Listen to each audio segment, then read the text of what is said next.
થોડા સમય પહેલાં મોરબી ચર્ચામાં આવ્યું હતું. ધારાસભ્ય શ્રીનું રાજીનામું અને પાછી ચૂંટણી એવું નાટક થયું હતું ત્યાંના ધારાસભ્યશ્રીએ. ત્યાં તે જ મોરબીમાં હમણાં એક વન મહોત્સવ યોજાઈ ગયો. તેમાં આપણા રૂપાલા સાહેબ પણ આવેલા અને આ રૂપાલા સાહેબ આ સભામાં આવ્યા ત્યારે વિદ્યાર્થીઓ નીચે ખુરશી માથે બેઠા હતા. તેની માથે પંખા નહોતા કે કોઈ પણ જાતનું હવાનો સ્ત્રોત નહોતો, પરંતુ આ રૂપાલાજી અને ભાજપના નેતાઓ એસીમાં બેઠા હતા. કેટલું યોગ્ય!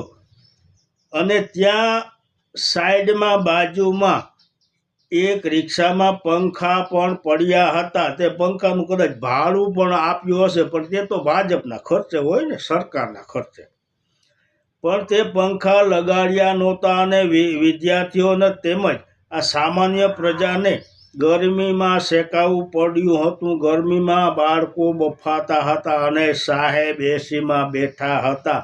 આ છે આપણી ભાજપ સરકાર. અને આ મોરબી જે બહુ ચર્ચિત થયેલું હતું, હવે ત્યાં આ રીતે આવા મોટા ગજાના નેતા આવવા લાગ્યા છે. કેમ કે ત્યાંના ધારાસભ્યનું થોડું નીચું દેખાયું છે.